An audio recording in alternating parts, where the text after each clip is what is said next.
முதல்ல ஒரு பஞ்சாயத்தை முடிச்சிடுவோம். இது வந்து எத்தனை முனை போட்டி, இதுலேயே பல முனை போட்டி இருக்குன்னு நினைக்கிறேன், மாறுபட்ட வியூஸ் இருக்குன்னு நினைக்கிறேன். இந்த கான்டெஸ்ட்டை எவ்வளோ முனை போட்டின்னு வகைப்படுத்தலாம்? பிரகாஷ் சார் தொடங்கி 5 முனை போட்டியா, 4 முனை போட்டியா, எவ்வளோ வேணா இருந்துட்டு போட்டுங்க, 2 முனை போட்டி தான் நினைக்கிறீங்களா? எவ்வளோ முனை போட்டி அப்படின்னு கிளாஸிஃபை பண்ணலாம்? ஆக்சுவலாக பேசிக்காக வந்து 2 முனை போட்டி தான், அதில் மாற்று கருத்தே இல்லை. தமிழக அரசியல் என்பது அப்படி தான் இருக்கும். இப்போ வந்து இந்த தேர்தல் காலத்தில் விஜய் வந்து 3 முனை போட்டிக்கு கொண்டு போகிறார். சீமான் இருக்கிறார், 8% வச்சிருக்கார். சீமான் வந்து 4 முனை போட்டி. அதுக்கப்புறம் புதுசாக வந்து களத்தில் இணைஞ்ச சசிகலாவும் ராமதாஸும் 5வது முனை போட்டியாக வராங்க. இப்போ இந்த 5வது முனை போட்டி தான் வந்து ஏடிஎம்கேக்கு குவைட் ஸ்ட்ரெயிட்டாக யாரை ஸ்பாய்லர்ஸ் அப்படின்ற விஷயத்தை பார்த்திங்கன்னா, விஜய் வந்து டிஎம்கேக்கும் ஸ்பாய்லரு, ஏடிஎம்கேக்கும் ஸ்பாய்லரு. ரெண்டு பேருடைய வாக்குகளையும் விஜய் பிரிப்பார்னு எதிர்பார்க்கப்படுது. எங்கெங்கே எப்படி பிரிப்பார் உங்கள் கணக்கில் பிரிப்பார் அப்படின்றதான் கொஸ்டின், ரைட்டுங்களா? அதில் வந்து யங் ஓட்டர்ஸ், நியூ ஓட்டர்ஸில் வந்து விஜய்க்கு ஒரு பெரிய சே இருக்குது. அதே மாதிரி சீமானுடைய திமுக அதிமுக அல்லாத வாக்குகள் இருக்கு இல்லையா, அந்த வாக்குகள்லேயும் விஜய்க்கு ஒரு சே இருக்கிறதுக்கான வாய்ப்புகள் இருக்குது. அது இல்லாமல் கொஞ்சம் லவுடாக பேசலாமா?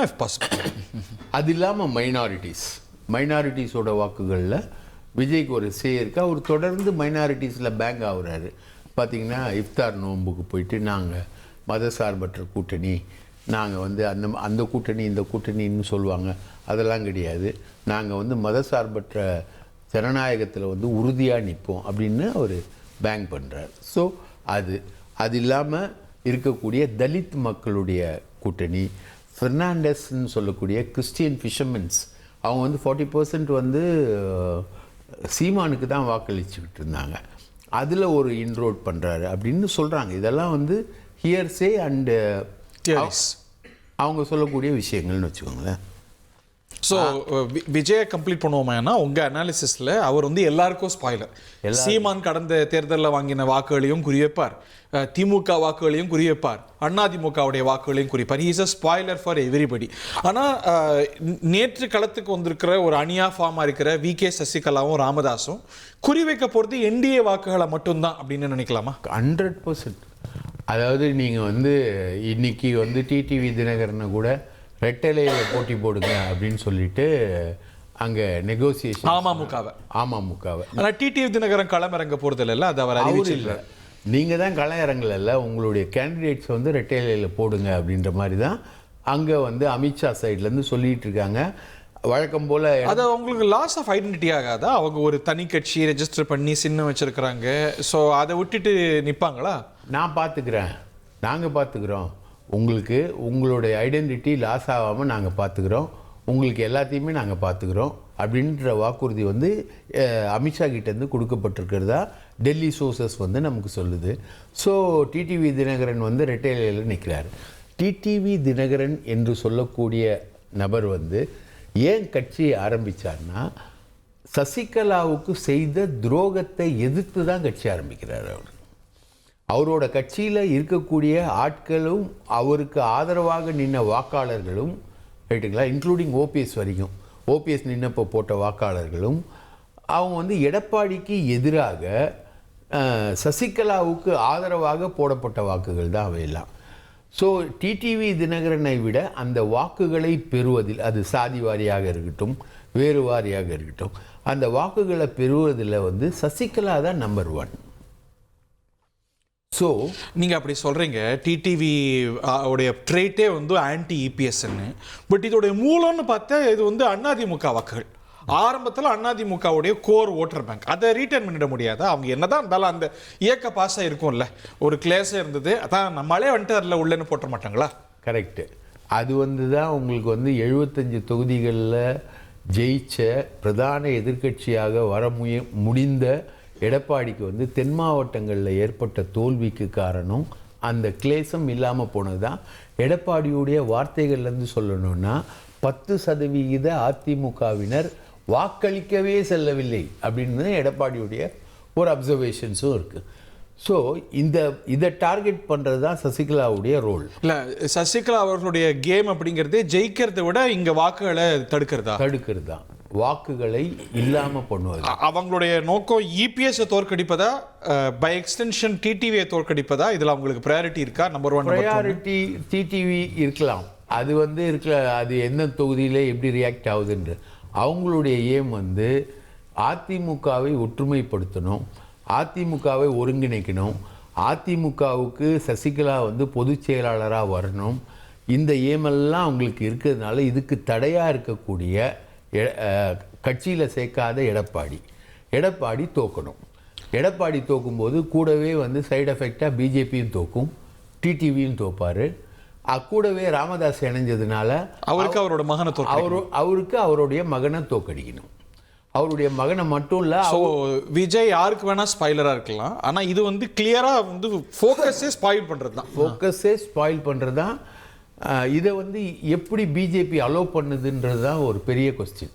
ஏன் அலோவ் பண்றது? என்ன இது ஜனநாயகத்தில் அவங்க யார் அலோவ் பண்ண? அவங்க யார் அலோவ் பண்றது இல்லை. அவங்களுக்கு சசிகலாவுக்கு இருக்கக்கூடிய சொத்துக்கள், அதுல இருக்கக்கூடிய பிரச்சனைகள், அதுல ஒரு பிஜேபி இதுல ஒரு லாங் ரோப் கொடுக்குதுன்னு நினைக்கிறீங்க? பிஜேபி எலெக்ஷனுக்கு அப்புறம் எடப்பாடியை ஸ்பாயில் பண்றதுக்கு ஒரு திட்டம் வச்சிருக்கு. அதோட திட்டத்தோட தொடர்ச்சி தான் டிடிவி தினகரனை இரட்டை இலையில் நிற்க வைப்பது. ஓகே, திரு மணிகண்டன், உங்களுக்கு ஒரு சவாலான ஒரு நிலைமைன்னு நினைக்கிறேன். நீங்க திரு ராமதாஸ் மீதும் பேரன்பு கொண்டவர், உங்களுக்கு ஒரு தனிப்பட்ட நட்பு உண்டு. இன்னைக்கு அவர் திருமதி சசிகலாவோடு கரங்கோத்திருக்கிறார். அவங்க ஜெயிக்கலாம், தோற்கலாம், சொற்ப வாக்குகள் வாங்கலாம், அதிக வாக்குகள் வாங்கலாம். எப்படி பார்த்தாலும் கிளியரா தெரிகிற விஷயம், அவங்க உங்களுக்கு ஸ்பாயிலரா களமிறங்குறாங்க. ஒரு பலமுனை போட்டியில ஒரு சில வாக்குகள் பிரிவதே சவால் தானே, பெரிய சேலஞ்ச் தானே? இல்லைங்க, தமிழ்நாட்டு மக்கள் எப்பொழுதுமே மிக தெளிவாக வாக்களிக்கூடியவர் தான். நீங்க 2021 சட்டமன்ற பொதுத் தேர்தல் போதும் இதே மாதிரி 5 கட்சி போட்டிட்டு, ஆனா இருமுனை போட்டி தான் இருந்ததுங்க. இப்போ அன்னைக்கு கமலஹாசன் வந்தாரு, சீமான் வந்தாரு, டிடி தையன் இருந்தாரு, அதிமுக திமுக. ஆனால் கூட அதிமுக திமுக என்றுதான் மக்கள் வாக்களித்தார்கள். அவர்கள் வாக்களிக்கிறார். ஏன்னா யாருக்கு வாக்களித்தால் வெற்றி கிடைக்கும், திமுகவை தோற்கடிக்க வேண்டும் என்று விரும்புவர்கள் அதிமுக போடுவாங்க. அப்போ வேற அணுகி போட்டால் நிச்சயமாக அவர் வெல்ல முடியாது. சார், நீங்க சொல்றது சரி சார். சீட் கேம்னு வரும்போது அது பல கட்டங்களில் இருமுனை போட்டியா தான் வந்திருக்கு. ஆனா இந்த ஸ்பாயிலர் எஃபெக்ட் நம்ம பார்க்க தானே செஞ்சிருக்கோம். 2016 மக்கள் நல கூட்டணி, விஜயகாந்த் வந்தபோது அவருடைய வாக்கு பிளவு, இதெல்லாம் ஏதோ ஒரு தரப்பை இல்ல பல தரப்பை பாதிக்க செஞ்சுதானே செஞ்சிருக்கு. இல்லைங்க, அதாவது மருத்துவர் ராமதாஸ் ஐயாவை பொறுத்தவரையில் அவர் இந்த வயதுல இது மாதிரியான முடிவெடுத்ததை அந்த சமுதாய மக்களே விரும்பல. ஏன்னா ஒரு சமுதாயத்தை இருநூறாக பிரிப்பதில் யாருக்கும் விருப்பம் இல்லை. அந்த கட்சியை சேர்ந்த பலரும் போட்டியடிக்க ஆள் இல்லைன்னு சொல்றாங்க.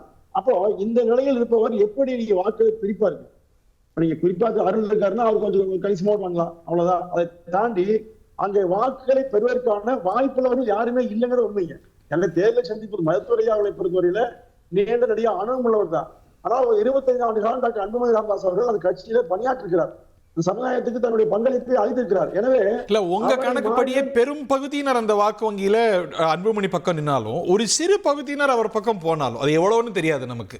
அந்த பாதகம், அந்த சேதாரம் அதிமுகவுக்கு பாமகவுக்கு தானே? இல்லைங்க, பொதுவாகவே நீங்க கமலஹாசன் கூட 21 கொஞ்சம் ஓட்டு வாங்கினு சொன்னா திமுக அதிமுக 2 கட்சிகளும் வேண்டாம் என்று வாக்கு சதவீதம் எப்போதுமே நிலையாகவே உண்டு. அந்த வாக்குதான் சீமான் பெறாரு, அந்த வாக்குகளை கமலஹாசன் பெற்றாரு. அந்த வாக்குகளை தான் இப்போது அணிகள் பெறும் ஒழிய நிச்சயமாக இந்த அணிகளுக்கு வாக்களிக்கக்கூடிய நிரந்தரமான வாக்காளர்கள் மாறி போக மாட்டாங்க. அதிமுகவுக்கு வாக்களித்த வாக்காளர்கள் ஐஏஎஸ் முத்திர மாதிரி நிச்சயமாக அவர்கள் மாறி வாக்களிக்க மாட்டாங்க. இப்ப திமுகவை வெல்வதற்கான அணி இதுதான் என்பது மக்களுக்கு தெளிவா தெரியுது. வயதான ஒரு பாட்டியிடம் சென்று கேட்டா கூட எடப்பாடி மீண்டும் வரணும்னு நம்பிக்கிறாங்க. அப்போ அந்த அளவுக்கு தெளிவான பார்வையை இன்னைக்கு எளிய மக்களும் பெற்றிருக்காங்க. 2021 தேர்தலில் டிடிவி தினகரன் அதிமுகவுக்கு ஏற்படுத்தின எஃபெக்ட் வடக்குல ராமதாசும் தெற்குல சசிகலாவும் செய்ய மாட்டாங்கன்னு நம்புறீங்களா? அவங்க வெற்றிக்கு பக்கத்துல போகல, ஆனா வெற்றிக்கும் தோல்விக்குமான அந்த சதவீதத்துல நின்னாங்க, இந்த மார்ஜினை பெற்றாங்க. இல்லைங்க, கடந்த தேர்தல்களில் தினகரன் அவர்கள் சொன்ன சில செய்திகள் கூட எடுபடுது. ஆனால் அம்மையார் சசிகலா அவர்கள் பழிவாங்க வேண்டும் என்கிற ஒன்றை மட்டுமே மனதில் கொண்டு செய்கிற செயல் என்று மக்களே பேசுறாங்க. ஏன்னா எங்களுக்கு வேண்டாம் வழங்குகிறாங்க. தினகரன் அவர்கள் நேரடி அரசியல் இருந்தாங்க. அதிமுக பொருளாளர், அமைப்பு செயலாளர், நாடாளுமன்ற உறுப்பினர், பலவற்று இருந்தவர் தான். இப்போ அவர் கட்சி தொடங்கி நடத்துவதற்கும் அம்மையார் சசிகலாவுக்கும் வேறுபாடு கட்சியில இல்லாதவங்க நேரடியாக பங்கு வகிக்காமல் இடையில ஒரு ஏற்பாடாக இருந்தாங்க. அதனால அவரோ ஐயா ராமதாஸ் அவர்களும் நேரடியாக களத்தில் இறங்கி தேர்தலை போட்டுட்டு அல்ல, சந்தித்தோடு அல்ல. எனவே அவர்கள் இருவருக்குமே நிச்சயமாக ஒரு மிகப்பெரிய பலகையும் உருவாக்குங்க. அதாவது ஒரு மரியாதையோடு இருந்தாங்க, ஒரு நெக்லிஜிபிள் ஃபேக்டரா தான் இருப்பாங்கன்னு கருதுறீங்க. பிரகாஷ் உங்கள்கிட்ட ஏதோ கேள்வி கேட்க விரும்புறாரு, சுருக்குமா? டாக்டர் ராமதாஸ் என்பவர் வந்து இடஒதுக்கீடு போராட்டத்தோடைய தலகர்த்தர், பல்லாண்டு கால அரசியல்வாதி, ஆயிரக்கணக்கான கிராமங்களில் வந்து பாமகவை கட்டமைச்சவர், அதுக்காக அவர் பேருந்துகளில் பயணம் செய்து கூட கஷ்டப்பட்டவர். இந்த ராமதாஸ் வந்து வன்னியர் சமுதாயத்தின் விடிவெள்ளியாக பார்க்கப்படுவாரா அல்லது அன்புமணி விடிவெள்ளியாக பார்க்கப்படுவாரா? ஓட்டு யாருக்கு போகும்? அது நிர்வாகிகளே ரிஃப்ளெக்ட் ஆயிருக்கும்ல, அவர் தான் விடுவெள்ளி, அவர் தான் எதிர்காலம் அப்படின்னா யார் எதிர்காலம்னு பார்ப்பாங்கல்ல சார். ஜானகி அம்மா கிட்ட எல்லா நிர்வாகிகளும் இருந்தாங்க, ரைட்டுங்களா? மிகப்பெரிய அதிமுக கட்சியே இருந்தது. ஆனால் ஜானகி அம்மா ஜெயிக்கல, ஜெயலலிதா தான் ஜெயிச்சாங்க. இனி செல்லும் இடமெல்லாம் செய்தி. தந்தி டிவியின் வாட்ஸ்அப் சேனலை ஃபாலோ பண்ணினா செல்ல இருக்கும் இடமெல்லாம் செய்தி. இதோ QR கோட், இப்பவே ஸ்கேன் பண்ணுங்க, ஃபாலோ பண்ணுங்க.